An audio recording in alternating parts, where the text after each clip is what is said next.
The views presented in this program are not meant to express the specific views of the Lafayette Bible Fellowship. You are listening to the Vigilance Radio Network.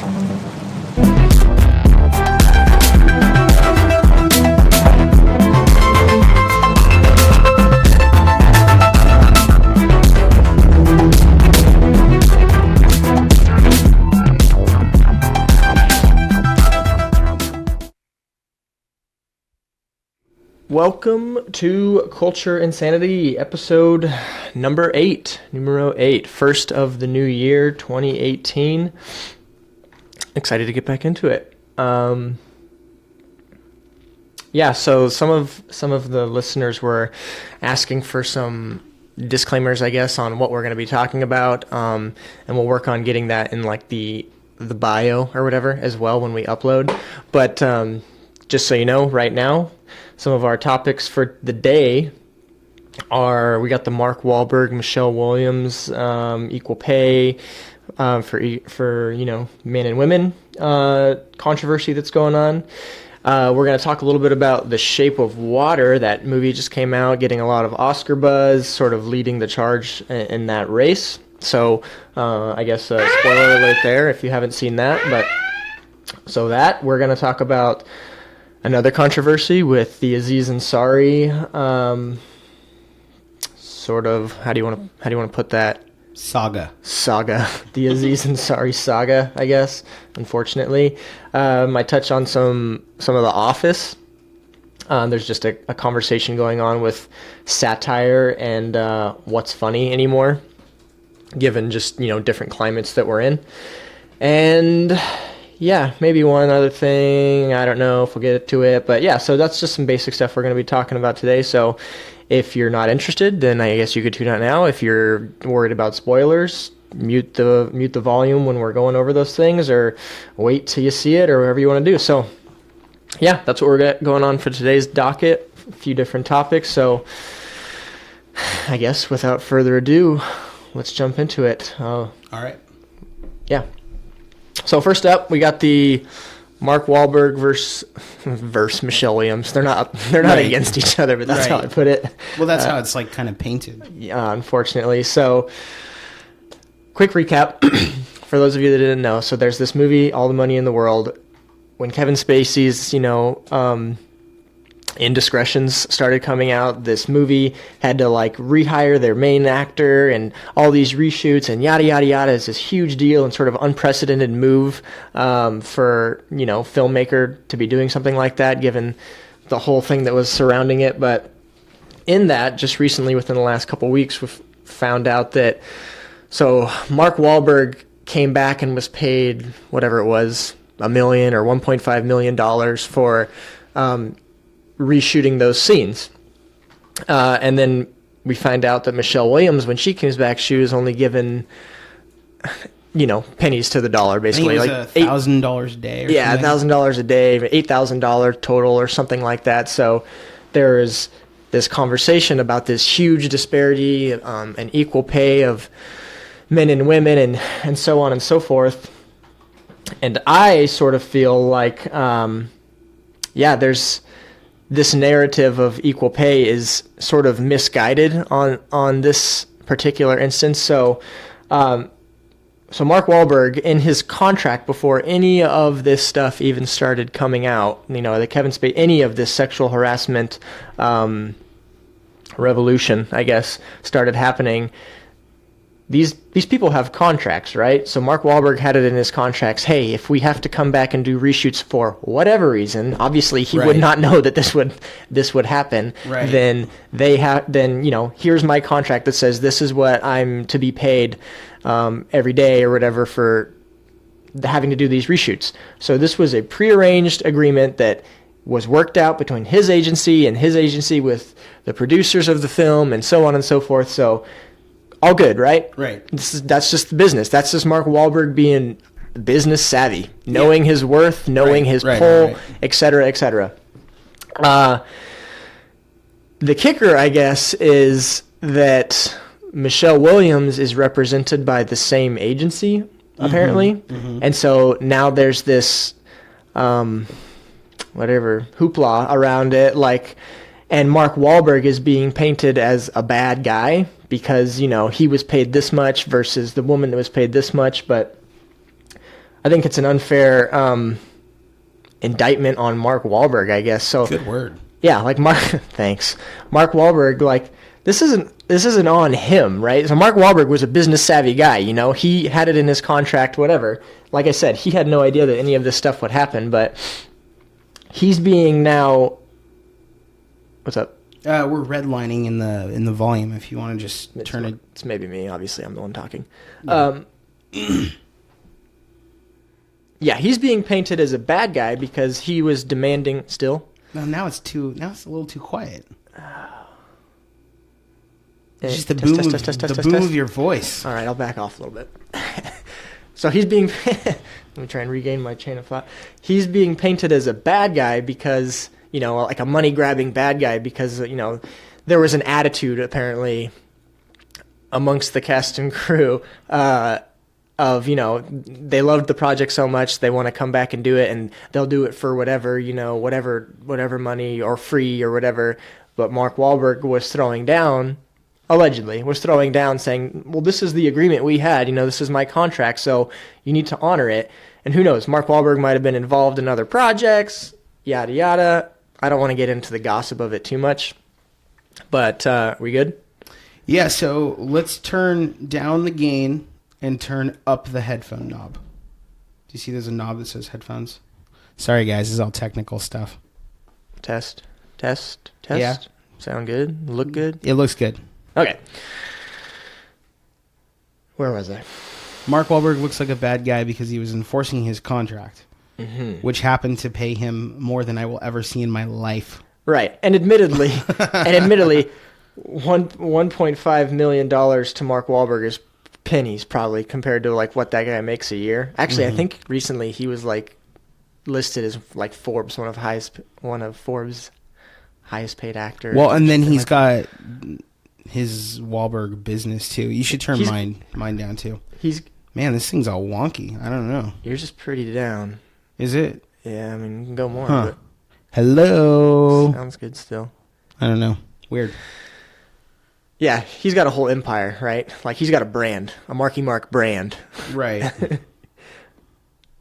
Right, and none of it's built on him being Marky Mark either. Yeah, which is funny, but I don't like it because it feels like this aggressive agenda, and not just the equal pay thing, but it has to do with anything regarding women in general.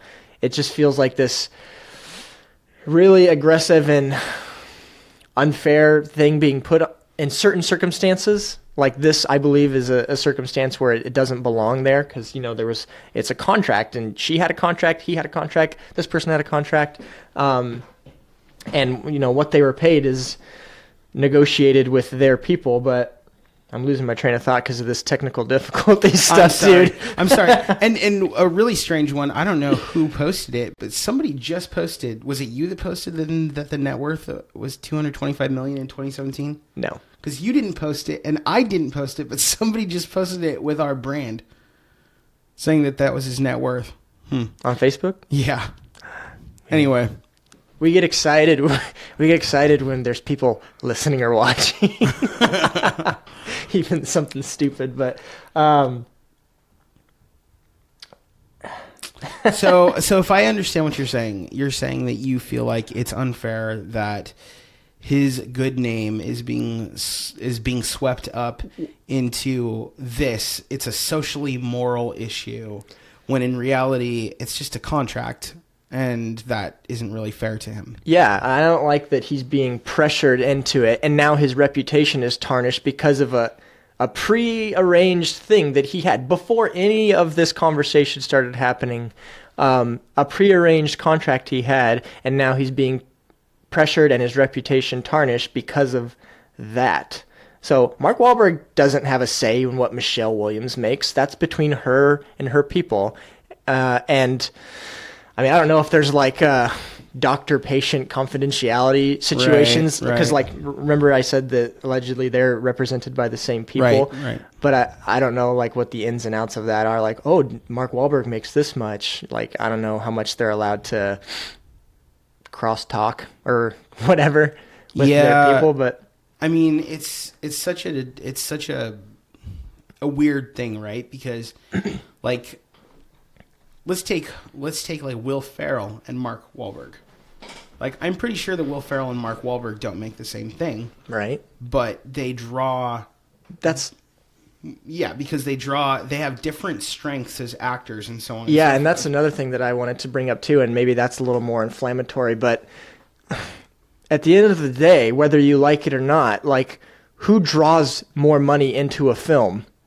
Mark Wahlberg and his brand and his name and his skills, you know, and whatever, his body, bravado, body, his presence, his V, as Beth would say, or Michelle Williams. And I like her as an actress, you know, Dawson's Creek. Are you sure? Because what I'm hearing you say is, who draws more, Mark Wahlberg or that woman? I'm kidding. That's not what you're saying. No, I'm not saying that at all. I know you're not saying that. It was a joke. Yeah. But that's the conversation that people are trying to have. Yeah, but from a purely business standpoint, like, even if you want to get into that, like, does Mark Wahlberg deserve more money because he'll make them more money? From a purely business standpoint.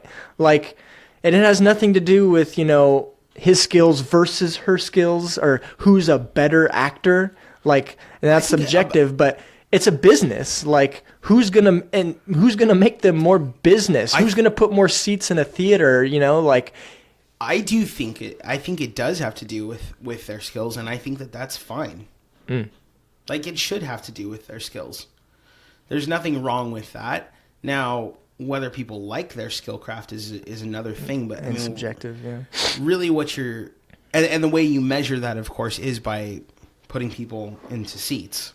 But yeah, I mean, when it comes down to it, Michelle Williams is not the draw that Mark Wahlberg is, regardless of gender. Yeah, and they're just different artists. Like, Michelle Williams, like, she's a good actress, and there's plenty of actors and actresses that are as good as Michelle Williams, but they're more niche in a way, and like they do more indie films, great films, you know, like, not saying they're not saying their performances aren't, but they just market themselves differently, right? And so that market has that kind of pay to it, and I'm sure they know that, you know, like, how many good actors do you know that, like, their whole career is like an indie career, and, you know, you may feel like they never got the justice they deserve because they're so good, but that's like where they wanted their career to be or whatever. And so Mark Wahlberg has just branded himself and navigated that business in a way that now makes him, what's the figure? $200 and something million a year versus $25 million, $8,000 a day or whatever, you know, $1,000 a day. $1,000 a day. So, like, I don't know. I don't like the agenda being peer pressuring people. And then, I don't know if I said this, but he ended up, like, donating all of it to that cause, to the Time's Up or Me Too. I think it was Time's Up. Whichever one it is. Time's Up. Honestly, I lose track of what's what. They're all sort of gunning for the same thing. Yeah. Well, Me Too is like the hashtag movement that started it, and then Time's Up is what some of the ladies who are involved in it.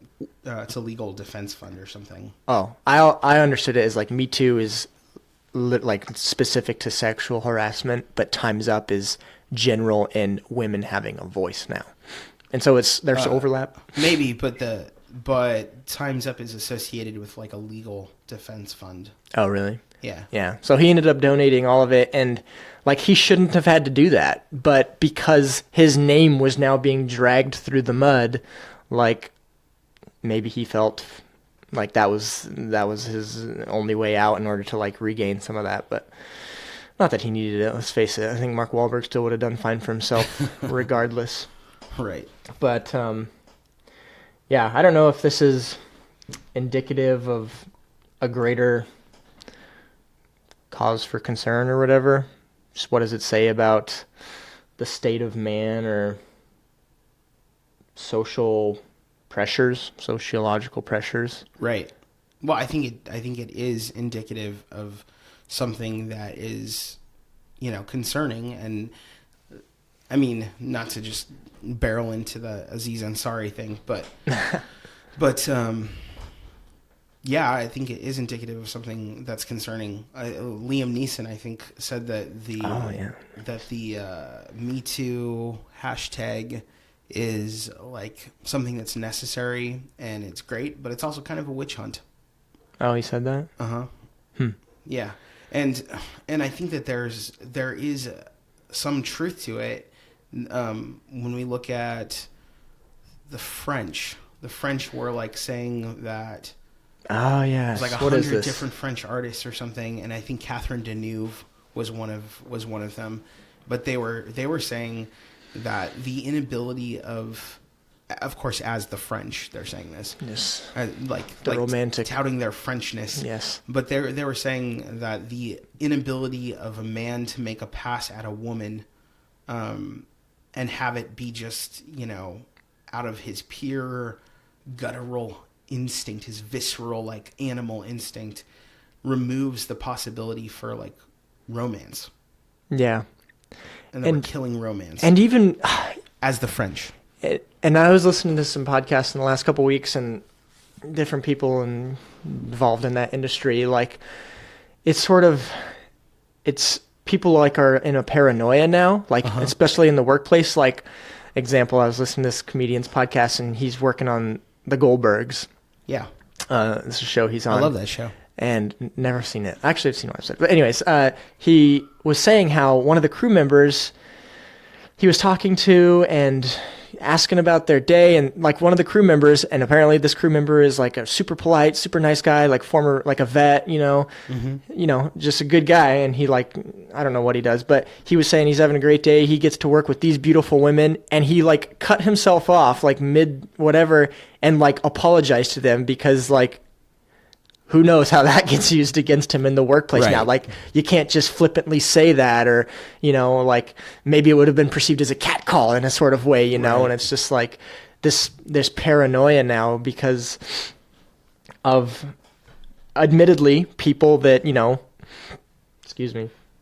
are guilty of, those harsh and major indiscretions and sexual abuses and assaults and et cetera. But now there's this paranoia because every woman, wants to get on that train and, have their voice be extra heard. And well, SNL was doing that skit we were just looking up, where it was James Franco and Keenan, and Keenan was playing he was playing a security guard, and I think he was a security guard. And James Franco, I thought there were two just like businessmen. I don't think so. I think he was a security guard. Okay. But James Franco was playing like one of the bosses or whatever. And Keenan was talking about his character. I mean, James Franco like says something that's pretty benign, but like, and so they're like, you got to fire him and all this sort of stuff. But Keenan's character is like talking about how he wants to like take these women home and spank them and, and whatever. And he's like got a big smile on his face, and they're like, oh, we know you don't mean us any harm. And I think that, so I mean, that's there because it's social commentary, right? It's satirical. And I do wonder if there is an element of culture involved in that, because when you ask people to picture who is the offender, it's a white male. Yeah, so like what? There's this, you were oppressed and I was oppressed, and even though you're saying those things, we can both relate because we come from an oppressed background or whatever. Maybe. Is that what it was trying to like suggest? Like, no. I think it was because they were dismissing Keenan's comments. Right. I don't think they were dismissing him because he knows what oppression is. I think they were dismissing him because for some reason it's not seen as aggressive. It's just seen as funny. So and why? That's exactly the question. Why is that funny coming from another like racial profile? I don't know. I mean, but I'm with SNL admitting that it's more funny. Yeah. Maybe that's a good segue into The Office. Yeah. Did I mention? I don't know how much we're going to cover for that. But yeah, just briefly, I guess. The Office, there's been some articles posted in the last couple of days, like, is The Office funny? Like, does it hold up or whatever? Or is it not, because now it's too real? And so there's a question of, like, when is satire not cool anymore, when like society's sense of humor changes, or when something becomes too real, like, should we be laughing at Michael Scott? Should we be laughing at The Office just because they're pointing out the issue, and are we being Jim Halpert because, Jim Halpert was the guy that stood on the sidelines, like. Yeah, they were painting Jim as being a bad guy because he never didn't stand up for the things that were going on in the office. Yeah. And the things that were going on was, Michael sexually harassing everybody and being socially clueless or not caring. Right. Both, maybe. or socially confused, making inappropriate jokes. Like, there's all sorts of stuff. Yeah. And I think, the question is that something that is funny? Like, the article is willing to say, yeah, it was funny then because socially speaking, like, I don't know, we were still looking the other way or whatever. But now is it really funny? And I'm going to go ahead and step out on a limb and say yes. The Office is great. It still is funny. Some of the best replay value in a show. Yeah. Maybe ever. Absolutely. Yeah, of course it's funny. But see, here's the thing. You have to ask yourself about your understanding of truth, right? Mm-hmm. If you understand truth as universal and something that stands the test of time, then you're going to also understand humor as universal, because humor is anything that sort of steps away from the truth in order to show its disparity from the truth. In other words, when we watch Michael do something stupid and we laugh at it, it's not because we're going along with Michael thinking that it's okay or whatever. Yeah, that it's okay. We understand he's being dumb. Yeah. Like, and that's what it is. We understand he's being dumb. We understand it's disparaging from the truth. But if every generation you set the bar of the truth to a different place, then yeah, you're going to be more easily offended by what's there because, what's true is different now than what it was, and therefore he's either not far enough. Yeah. You know what I'm saying? Like when somebody says that hits too close to home. It's too close to home for whatever social justice you're trying to seek. Right. Yeah. Right. It's just to me like a maturity issue, right? So like not being able to compartmentalize good, like, a song can be bad and the lyrics can, be saying something that I fundamentally disagree with, but it can also be catchy and the composition of the music can be good and, like well done, or a movie can be bad because of the message, but the music and the performances and the sets and like, there's good, like other good stuff in it, but like it's a maturity thing. Like you're being so caught up in your social justice campaign that right, you're just offended by it, and now it's not okay. And right, I mean, and yeah, I really do think it goes down to truth. At the end of the day, if somebody gets offended but they snicker when they're in secret, when they're like by themselves or whatever, or they say, well, that's funny as long as certain people don't see it. You have to be able to say, like, that's funny regardless, Yeah. Like, you can say people aren't going to get it, but you still understand it's funny. I am reminded of South Park and the song... I wish I had a South Park clip now. Kyle's Mom's a Bitch. Ooh. Yep. Right? Mm-hmm. That song. I mean, yeah, it's completely irreverent.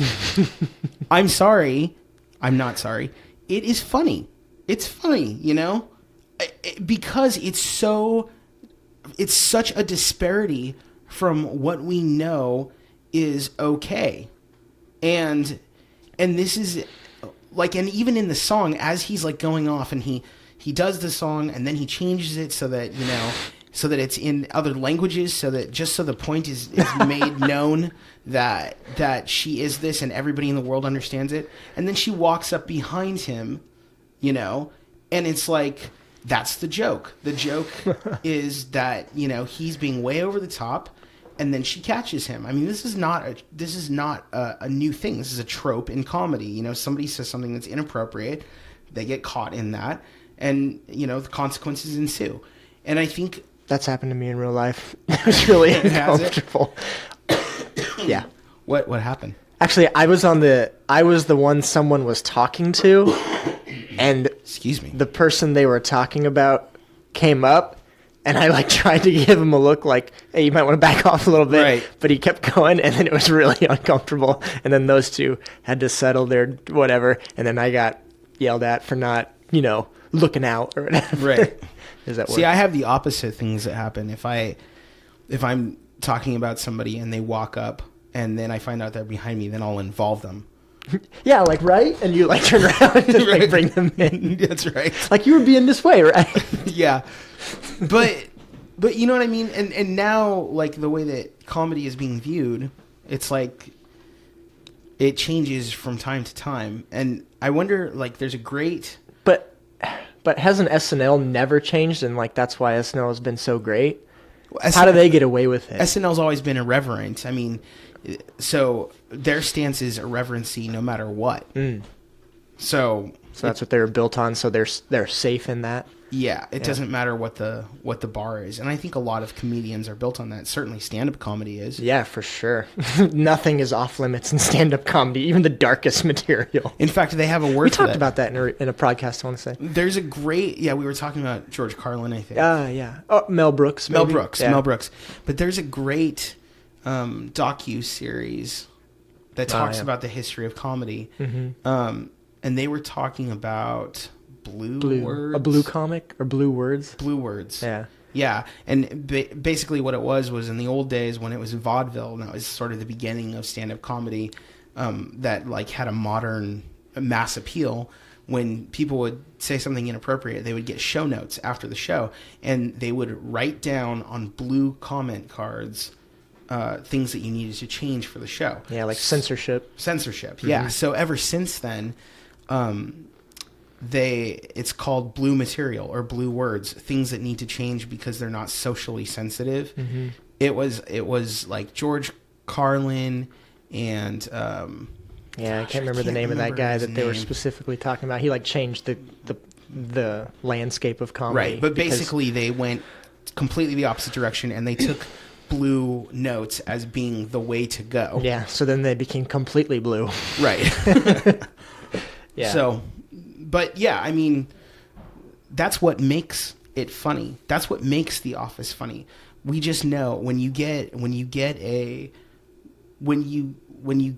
the title of a show that's, you know, going to be like Diversity Day, right?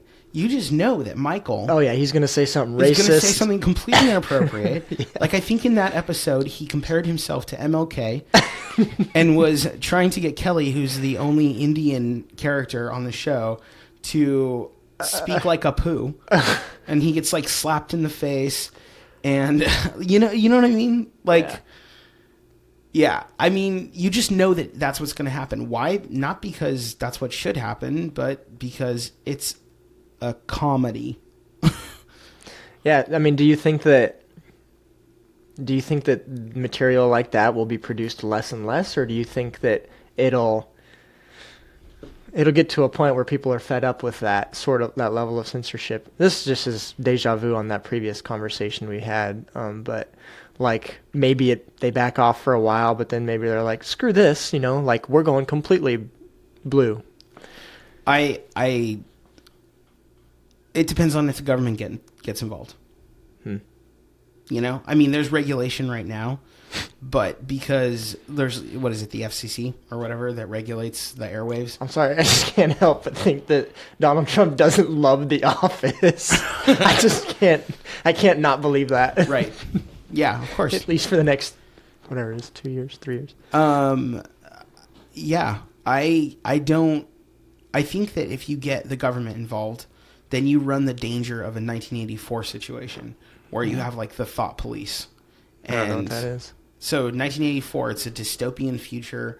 I think it's Ray Bradbury. Oh, it's a book? Yeah.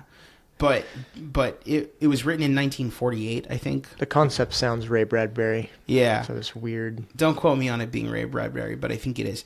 But anyway, it's a dystopian future where basically everything is controlled, and you supposedly have all this freedom and peace and so on and so forth, but it's because nobody has any freedom to do anything. And everybody was like talked to through their TVs. Of course, this is before there was anything like flat screens and things like that. Weird. But yeah, and they had these people who would come out, and they were called the thought police, and they would put you in jail for having an aberrant thought. And I think that reminds me of that Divergent series. Yeah, a little bit, yeah. And so I think we run. Yeah, Heidi says yes, Ray Bradbury. I think that we run a risk of moving in that direction when we get authorities involved to legislate morality, and I think that we are constantly seeing pushes that way where people aren't really thinking through the consequences of it. And I think that we do have similar things in other countries. So it's definitely, I mean, what do you have in like Nazi Germany, for instance? Like you look at the propaganda for Nazi Germany, it was like you could only say certain things, and or even like 1980s. Just today I made a comment to my brother. He sent me a picture of it. It was a soccer thing, and this German coach was super pumped up because his team did something, and I said, you better check that enthusiasm because we know where that leads to. Right.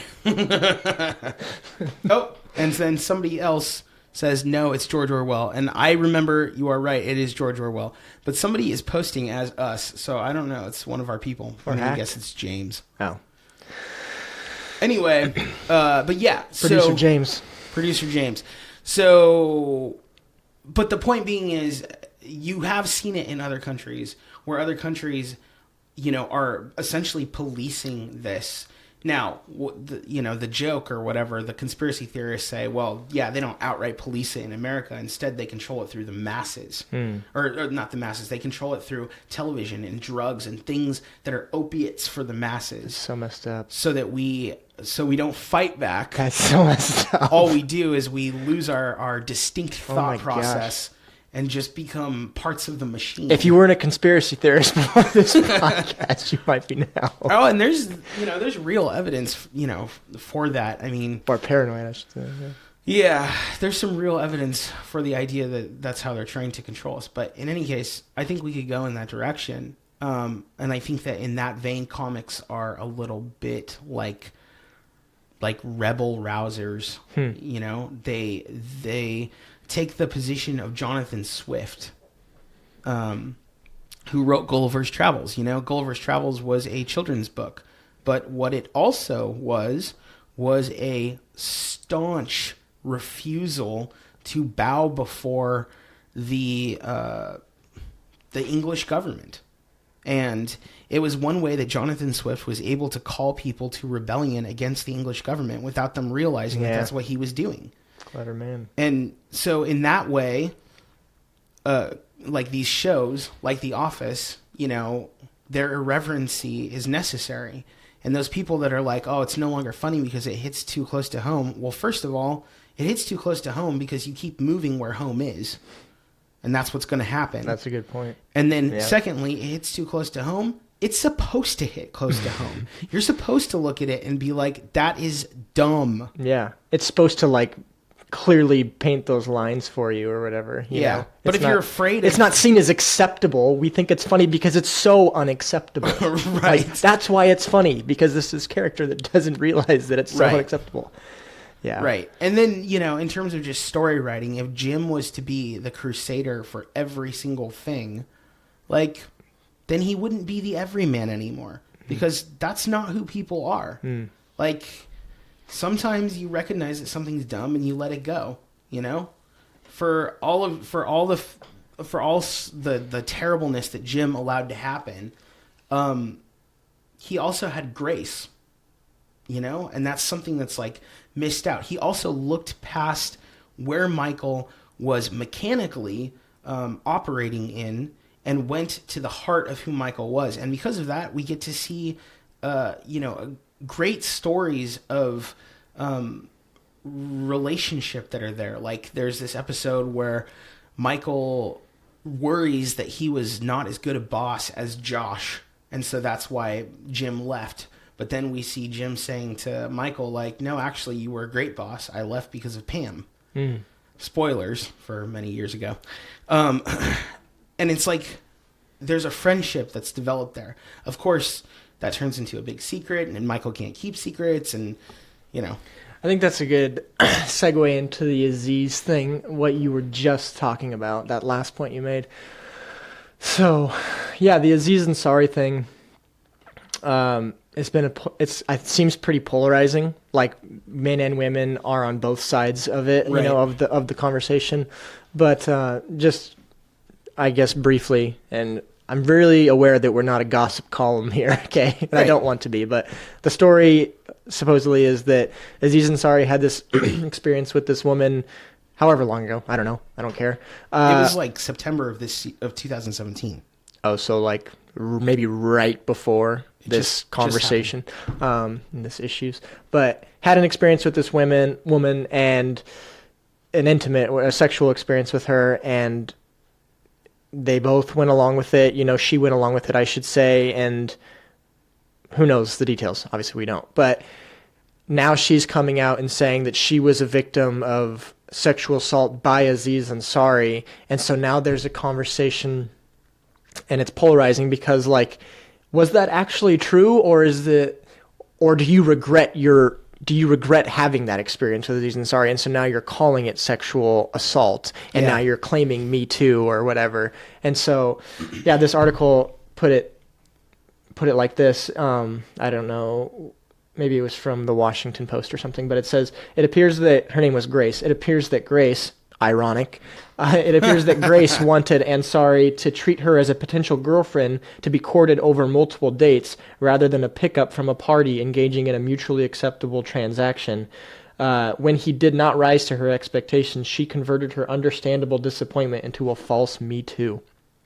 I thought that was a good way of putting that, but it's very clinical. Yeah. But like the question is, like,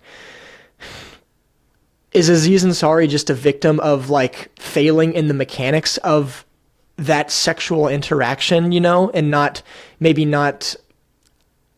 I have to be careful that I don't open a door or allow for room for, violent sexual assault. But sure. Like, is he just guilty of navigating that poorly, like not seeing specific signs, but also like she went along with it, rather than maybe taking a more firm stance and making those things known. But like, where's just the dynamic nature of people that are just fumbling through their relationships, right, trying to figure it out? And then when does grace come into play? And so it's potentially a complex issue. Again, we don't know the details of that relationship and that event, but like, I think it's just more complex than I don't this think or that. I don't think the details are really being disputed by either. Yeah, that's the thing. What's interesting is she's not like, I don't know. She came to this magazine, babe.net or something like that, and told her story and name dropped him, but she didn't she didn't detail like that it was an aggressive move on his part, or that she raped him or he raped her or this or that. Right. She claims it like she perceived it as sexual assault because maybe that's not the way she wanted it to go. Right. But that's the way it went. And so it's like, where's the conversation of just people trying to figure it out, Yeah. Now, obviously we have like a stance on being sexual in that way, like outside of a marriage relationship, and in a marriage relationship, it's more protected than that, obviously. But I mean, I'll be vulnerable even in my own marriage For relationship. sure. Me too. Like, I've been swatted a few times by Michaela. Yeah. You know what I mean? like, and you're not sexually assaulting Michaela. Right. You're just trying to figure it out. right, You know? you want some and she doesn't, and you're not paying attention to the signs the same way. Or you want to do something in this way, but she doesn't. And Right. you're just not on that wavelength yet. Right. Well, and that's, you give each other time to figure that out with the assumption that the other person wants what's best for you. Yeah. What's difficult here is there's no assumption of that. And that's what you get when you enter into a sexual relationship with somebody without really having a knowledge of who they are. Mm-hmm. It's what's protected by having a marriage relationship. Mm-hmm. But in this case, those things aside, they didn't know each other. And, it just sounds like a consequence of having an intimate relationship in that way. Like, you're not given the time. You're not invested in the person. You don't have a history with the person. You don't know what the person really wants. Maybe, like he was saying, maybe she wanted to be courted, playing hard to get or whatever, and so, yeah, it's just... Well, and then for him, it's got to be difficult as well, just from that standpoint of he's famous. He can't trust the intentions of those who want to be with him on an intimate level. For all he knows, again, not saying that this is for all he knows, this was going to happen. Yeah, exactly. Well, for all he knows, the last X amount of girls have only wanted to be with him, even though he wanted more than that or something. Who knows? I'm not saying that that's appropriate. Yeah. It just is what it is. The question, I think, is how are we going to continue to interact as different genders? How are we going to continue to interact with each other if our standard for interaction is based upon non-corroborated feeling? How are we supposed to act without fear? Yeah. There has to be a level of goodwill. There has Sexual to be consent cards. You sign your name here, right. I sign my name here. We have a third-party witness say, yep, they did that, and then you're protected. Exactly. There has to be a level of interaction where we do not assume the predatory nature of the other person. And that's the danger, I think, that's present. I think that's what that French, collaboration of artists was saying, something similar to that. I think, I just feel like across the board, whether it be on a sexual level or not, we just sort of assume a narrative. We're assuming a narrative that's not true. People, like you said, are dynamic. They have to take time to figure out who they are. Sometimes they have to take time to figure out not just who they are, but what something even means. And if you do even that, I know that it's, people say that men and women are exactly the same, but if you look at how men process information versus how women process information, it's entirely different on a neurological level. Mm-hmm. So when a man sees that information and he sees something that he wants or something that he likes or something that he's excited by, and the woman processes it differently, that shouldn't be a surprise. It shouldn't be a surprise. But here we're acting like it is. We're acting like it's, it's surprising that the man just didn't automatically think that what she said was what she meant. Yeah. And now the headline that you on that article you posted is using sorry as guilty of not being a mind reader. Right. And we're not talking about universal concepts, and that's a whole nother thing, like rape. We're not talking about something like that. Right. We're talking about not knowing that when a person says, I don't want to do this, but I do want to still be here and work toward it, maybe on the second date. Yeah, or I want this, but maybe not in this way, in this moment. Maybe not even that. I don't know. Yeah. It's just the details of figuring that relationship out. And anybody who's ever, dated somebody, or even tried to figure out that process. I mean, how many of you out there have gotten into a relationship where you didn't know that you were getting into a relationship, or been in a relationship that you thought you were in a relationship, but the other person didn't think you were in a relationship? It's hard work to process those things. Mm-hmm. And this culture we have of the hookup makes that even more confusing. So this is not to say that, we're talking apples and oranges. You can't say that every fruit is the same because it's a fruit. It's just not true. Every fruit is not the same, even though it's a fruit. Yeah. So that's what I would say about that. I feel bad for Aziz Ansari, but it's interesting that he's becoming a topic of conversation. That's probably because he's pretty good with self-reflection in his comedy. Really? So yeah, he's pretty good about self-effacing. Yeah, where you put yourself down. Yeah. So he'll probably build a nice bit out of this. That his show, it's not like biographical like Pete Holmes' show is or anything like that, is it? Masters of None? I think that it's semi-biographical. Really? Yeah. And like that movie that just came out with the Indian comic and his, That was a full biographical thing. Yeah. Camille Nanjiani. Yeah, something like that. He's funny. It was a good movie. Yeah. It was a sweet movie. Big Sick. The Big Sick. The Big Sick. Sweet movie. Yep. Let's break from some heaviness. Let's do it. How's our interaction going? Heidi's still on here? She's loyal. All right, so let's do some trivia. Okay. Time to play the game. Time to play the game. I know Josh really likes that. I like that laugh. That laugh. Sorry, I turned the mic down. But all right, so we got some trivia. We decided to go with just, I think it's just new TV shows. New year. TVs for the new year. New TV for the new year. So I guess I'll go first. Okay. So feel free to participate, audience, and scold us for not knowing answers. I get a lot of backlash for sucking at this game. Like both my brother and brother-in-law say I suck. I don't think I've ever lost it. No, I don't think so either. I'm always thinking, this is the time. This is the one. All right. So new TV is the topic. So, all right, here we go. This new drama follows the real-life events of David Koresh and the Branch Davidians. Waco. Boom. Easy. I'm excited for that show. It looks good. It's got Taylor Kitsch or whatever as David Koresh. Okay, Christopher Maloney of Law & Order SVU fame stars in this Grant Morrison comic book adaptation on Sci-Fi. Oh, man. I remember John being excited for this. Because it's something...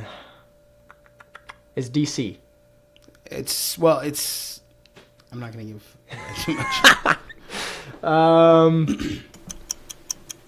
Chris Maroney. So he's like the balding guy, right? Yeah, Stabler. Yeah. Can you... Grant Morrison... Christopher Maloney of Law & Order SVU fame stars in this Grant Morrison comic book adaptation on Sci-Fi. Comic book adaptation. Oh, man. I saw you posted it, but I can't remember what it was based off of. It's not like Constantine, is it? No. All right. What is it? No, which is a great show, for the record. Oh, yeah, it's already a show. Why would I freaking say that? Yeah. It's called Happy. It's about like this rabbit character that he creates in his mind. Weird.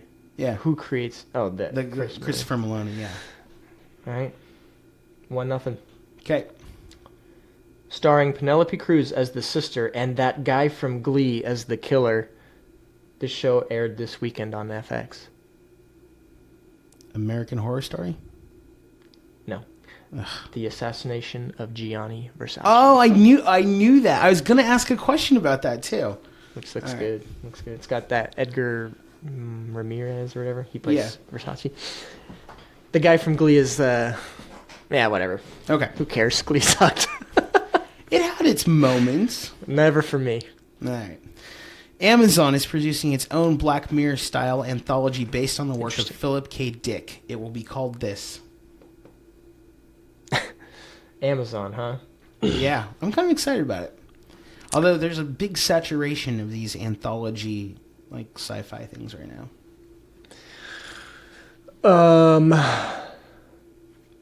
I'd be just guessing at this point because I didn't even know this was a thing. I don't know. Oh. Well, it's a Philip K. Dick, and so it's Electric Dreams.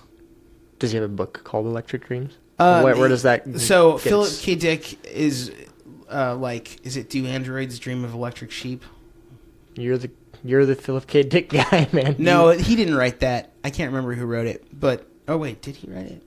I don't know. I can't remember. James is going to get on my case about it. Oh, I'm sorry. Producer Cultural James. Insanity is going to get on my case about Producer it. James. Yeah. Anyway, but it's called Electric Dreams. It's Black Mirror style. Go for it. We still have another month before this 8-year show returns from the dreaded mid-season break. Another month? 8 years? The dreaded mid-season break. I hate mid-season finales. I mean, if I had to guess at it, it would be Walking Dead. It'd be a good guess. Okay. I didn't know that it still had another month. It'd be a good guess. Entertained? Are you not entertained? Okay. 2 out of 3. Dakota Fanning will play the first hire of the NYPD in 1896 in this TNT crime show called... Man, this is not my specialty category, let me tell you. It really isn't. Like, I love TV shows, but I'm not plugged in on Whenever we pick the topics, Adam, you're the one who gets to decide them. So. It's true. I approved of new TV. Okay, Dakota Fanning, first hire of NYPD. In 1896. What's it called? It looks pretty good, too.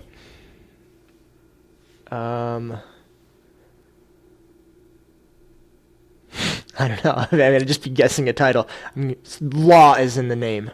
It has a weird title. It's called The Alienist. Weird. That's what I said. Weird title. That is a weird title. Yep. All right, 0 for 3. Okay. I could still win by getting, or we could draw at best. Okay. Number 4. This is a good one. Heidi, hopefully she's still watching. If you're going to England, stay clear of Birmingham, because you'll likely run into these guys.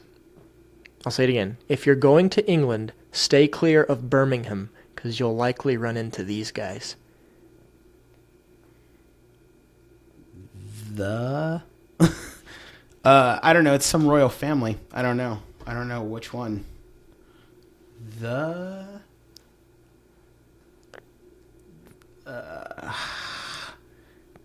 Who? The Windsors. The Windsors.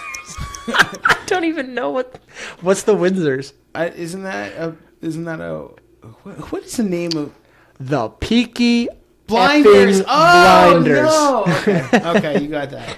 I love that show too. The All Peaky right. Blinders. Okay. Patton Oswalt plays against Glenn Howerton without his dentist plan in this new series about teachers.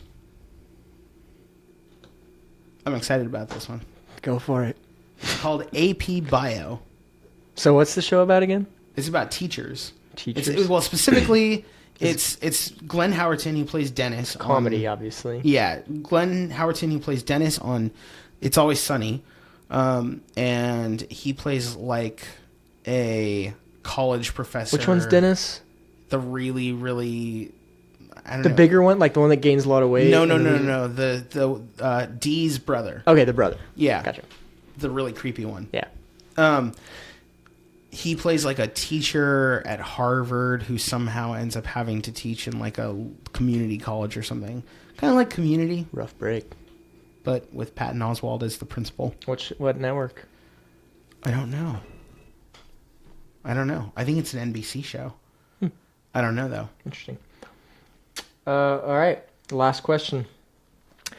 This fascinating documentary, narrated by Richard Attenborough, captures... wow, I worded that bad. This is a fascinating documentary narrated by Richard Attenborough that captures life, and it became available on Netflix last month. Richard Attenborough is still alive? Yeah. And a great voice, let me say. A great voice. Yeah. He really builds the suspense in this I documentary. thought he was killed in Jurassic Park.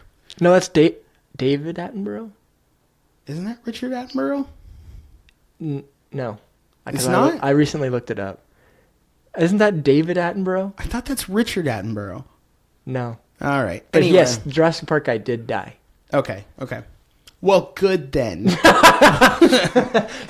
So unless this documentary was like, whatever, and then just... but it's new as far as I know. I'm gonna go with Planet Earth 2. Yes. I'm nodding my head, but you can't hear that on a mic. I've been watching Planet Earth 2 with my son, and I think I'm far more fascinated with it than he is. So much so that I watched an episode without him. Felt guilty about it. How is he ever going to learn anything? I pulled that one. When he was sleeping, I watched an episode without him. It's messed up. Jacob decided to guess. Jacob Browning, you are wrong. It's not Planet Earth. It's Planet Earth 2. You lose. Anyway, okay, so my last... Final question. He's already won. I won again. My last question is this. Spike will change to the Paramount Network this year with a 6-part miniseries. I was hoping this was going to be a true or false. 6-part miniseries. Set around a true-life cult leader in this Texas town. Waco. Hot damn. I'm on the board. Wait, so Spike's doing what? Spike is out. It's now the Paramount Network. I don't know what that means for things like Bar Rescue and... Oh, Bar Rescue. Other we should watch an episode of Bar Rescue today. It's been a long time. I know, but we don't have all we have is YouTube. So is it still the same channel, like 57? I don't know. I don't know. Paramount Network. But now it's going to be the Paramount Network. All right, so Josh wins. We need to figure out a better way of... It's your show, man. All right, I will figure out a better way of how to reward the winner. Okay. But you should know that shame is heaped upon my head from my side of people. They're rooting for you? No, or maybe. I don't think so. They're just disappointed in me. They're not even rooting for you. Yeah, it's just disappointment, and it's left there. Whenever you come in the room, it's Adam who shames us. They shake their head at me, and I know exactly why. No. All right, so... Oh, man, my laptop's going to die. We should wrap this up. We got one final thing, and I know you haven't seen it, but like I said, Shape of Water, I saw it on Monday, and the only way I know how to articulate it, and it's not great, but I know you have thoughts on it despite not seeing it. I have not seen it. So, to me, it felt off, is how I'll say it. I don't know how to articulate why, but it felt like I was being told something that...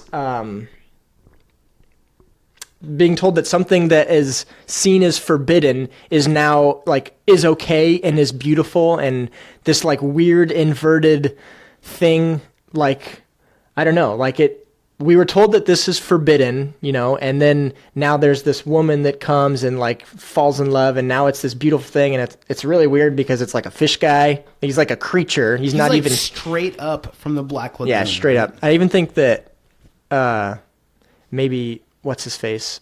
Guillermo del Toro, like, admits to being, like, whatever, heavily influenced and being okay with that. But, yeah, it felt like this, like, inverted truth was being pushed my way, and I didn't really know how to articulate it. But what I do know is that when the movie ended, it felt uncomfortable, and it ended with people in the theater I was going to, which admittedly is a pretentious theater. It's the Hollywood Theater here in Portland, and a specific crowd goes there. You know, I went there because they accept Movie Pass. Shameless plug.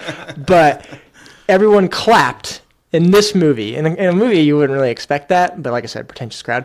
And then as I was walking out, like, I heard a woman say, that was so beautiful. But, like, that's not how I felt. Like, I felt uncomfortable, and I couldn't really pinpoint why, other than just, like, knowing that, like, the relationship seemed wrong, and obviously it's like a cross-species relationship, and it just felt awkward and, like, kind of gross, you know? But I don't know. You had some thoughts without seeing it, like what that movie would present. Oh yeah, I mean, I knew right off, right out. You pegged it before it even. There are certain movies that you, at least in my experience, and for those who don't know, I've watched just so much media, and I spent the better part of 20 years working in a movie theater watching media. Every movie that came out every week, sometimes multiple times. And so I have a lot of experience with that and gauging that. And there are just some movies where exactly what is trying to be said. My parents taught me from a very young age that red flag those. Yeah, that you're supposed to be critical of what's being said, that you're supposed to always be looking for the agenda that's being present. And so I have, I don't watch media that way. And sometimes they're clever, and sometimes they're so overt. Right. Like sometimes right. you have to like, I see what they were doing there, and I see it. I see that. Right. Well, it's like Maleficent is that one where it's like I knew immediately what was going to be said. Mm-hmm. But yeah, here in this case, it was really obvious. And it was really obvious that what was being purported was a love story that was a forbidden love, that it was, and for me on a spiritual level, I take that even further because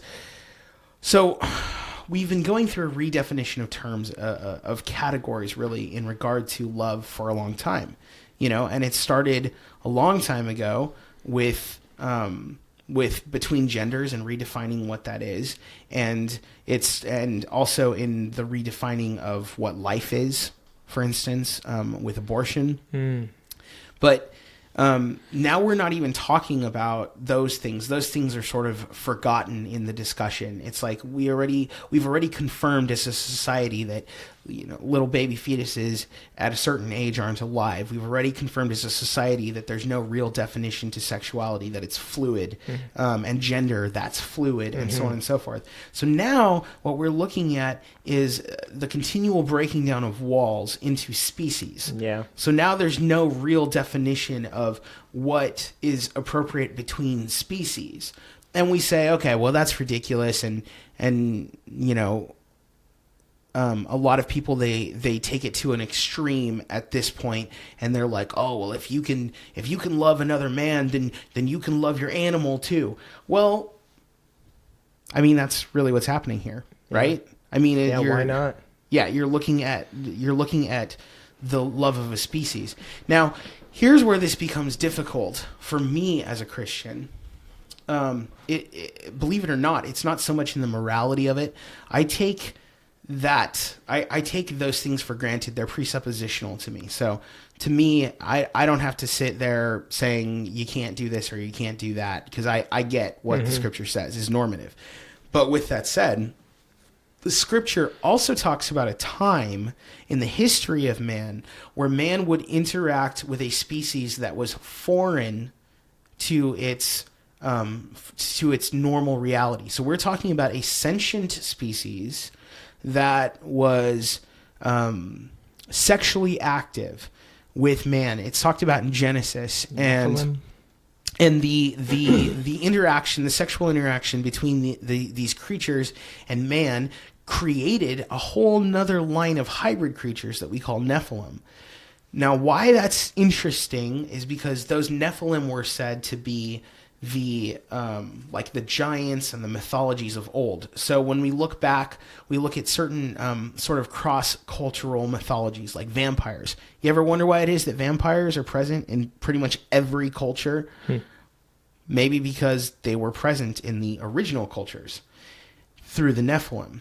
Why is it that you have these demigods like Greek gods and things like that? In every culture, you've got these sort of trickster gods and so on and so forth. Why? Maybe because they were present in the beginning of every culture. I don't know. It's an interesting conversation, but here's where it becomes pertinent. What Christ says is, as it was in the days of Noah, so shall it be in the end of days. And that's interesting because right up to Noah is where we see these creatures taking place, where women are having sex with these otherworldly creatures, right? So it's specifically women. Well, what it says is that the daughters of man were taken by the sons of angels or sons of heaven. I can't remember the specific wording, but it's something to that effect. And I'm sure that there were men too, but sure. Men don't produce children.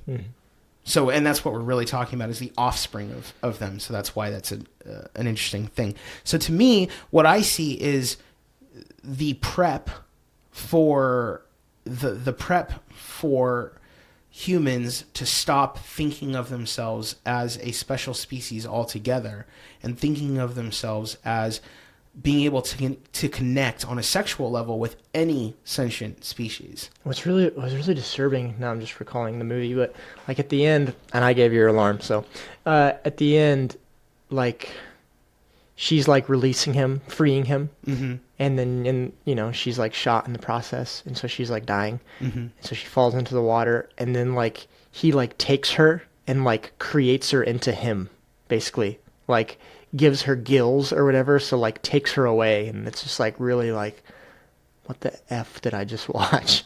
It wasn't quite Splice level of weird. Oh my goodness. If you haven't seen Splice, don't. Don't. Here's a spoiler. Don't see it. So if you haven't seen Splice, here's what happens in Splice. They make, is it out of a, how do they make it? I can't remember, but they make some sort of alien creature or something. The guy falls in love with the creature, which presents as a female, right? So then he like ruins his career and ruins his relationship to be with his creation daughter, if you will. Yeah, with his daughter, and then she like rapes him and kills him, and then his ex-wife or the wife that broke up with him, she ends up. It switches genders to a male, turns into a man, and then rapes her. I think kills her. And then kills her. And then I don't know how it ends, but that's basically how it ends. Yeah, it was seriously one of the most talk about a movie where you like, what did I just watch? Yeah, it kind of made you feel sick to your stomach. And that's all. You wouldn't have known that it was going that way. That all happened in the last like 10 minutes of the movie. Yeah, and you're just like, what? It took a turn for the Please, no! No! No! But hey, that Adrian Brody, he can act. He can act. He was in Peaky Blinders. He's great. But it felt off for sure for like us, who have that understanding, and that's interesting. I think we're gonna see relation to the like Nephilim and stuff. I think we're gonna see more and more things like that are asking us to look past our sincere understanding, our presuppositional understandings. Well, and like you said, it's just a natural outworking of everything else. Why not? Right. Why can't you have sex with a fish and love a fish? Why can't you be a white male but identify as a Filipino woman? Yeah. Right. It's absurd.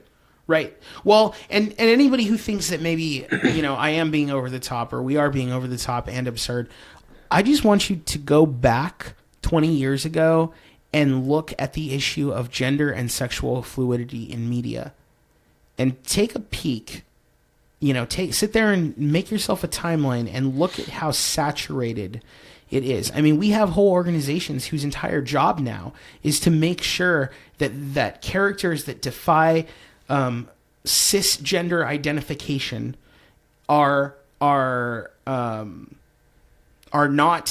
have a place in media.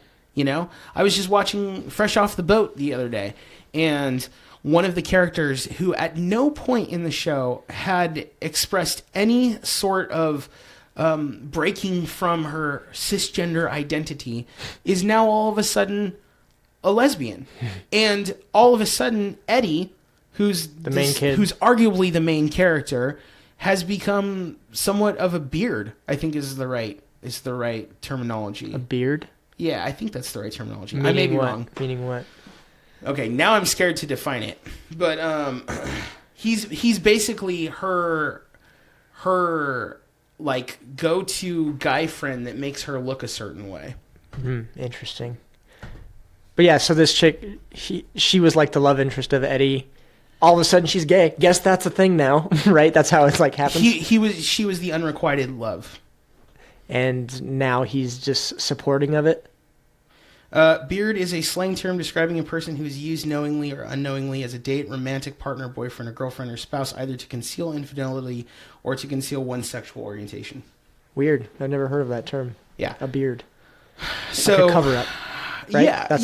Right. And, I mean, it's like, how did that character get inserted into that show?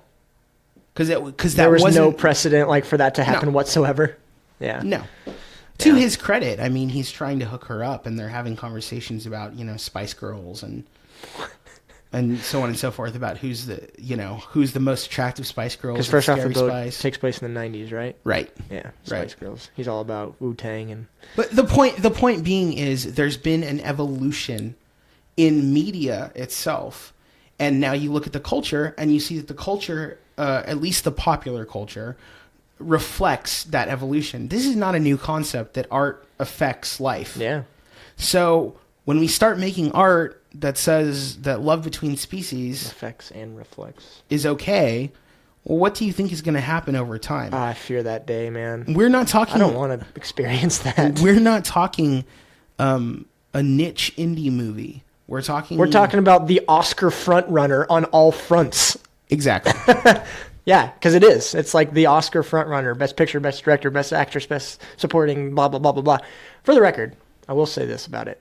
I really liked the music, and I really like 50s time frame. I think it's really interesting, and that's what it took place in. Mm-hmm. And I liked the performances. Like, again, like we were talking about. Like, I can like all that, but I can also not like that. I would never call that movie good. If someone were asking, was it good? No. It was uncomfortable. It was awkward. It was wrong. It was technically good. It's technically good. That's a good way of putting it. So, with that, let's wrap this up. Do you have any final thoughts here before we close up? As I said earlier, I didn't say this earlier this time. I normally do, but if you're interested in today's topics or staying relevant, you can check out our social media platforms. cultureinsanity.wordpress.com, at cultureinsanity on Facebook and Twitter. If you have something that you're personally interested in and want to hear discussed, reach out to us. If you're interested in exploring your faith or are completely new to it, you can check out the help tab on vigilance.blog. And also, we got a plug later on this month. Just in a week. It's like 1 week tomorrow. 1 week tomorrow. Yeah, 1 week tomorrow. 1 week tomorrow, we have our first cross-examination panel here at Aletheia. I think it's going to be Josh and two other pastors from different churches. Pastor James and Pastor David. Basically, if you have... This month's topic is on the Trinity, so if you have any questions in regards to the Trinity, anything you want to know, any clarifications, anything whatsoever, we're going to be hosting a panel here at Aletheia for that, and it should be really interesting, and we're excited because there seems to be a relatively big amount of participation. Should be exciting, and it's for the layman, basically. You don't have to be a theologian. It's not going to be super wordy and heavy and yada yada. Like, it's for basic understanding for the normal person that is curious about these different topics. So look forward to that in a week from tomorrow at 7. At 7, it'll be on Facebook Live. There's a Facebook page for it. So you can attend without attending. Obviously, we want to see you, but yeah, you can check it out at Facebook. Right. I think the Facebook is, facebook.com/crossxabf. You can even hashtag questions to us for it at hashtag crossx. But yeah, we want to have that discussion with Christians. Make your faith more meaningful in your life. So. Yep. So this month is the Trinity. Again, I think next month is the Holy Spirit. Then the month after that is the dual nature of Christ. I think the flyer's on the Facebook page, so you can check it out if there's a specific month you're interested in. Yeah, we'll post a flyer of it to our Culture Insanity page too. There you go. So with all that said, episode number 8 wrapped up. See you next time. The views presented in this program are not meant to express the specific views of the Aletheia Bible Fellowship. You are listening to the Vigilance Radio Network.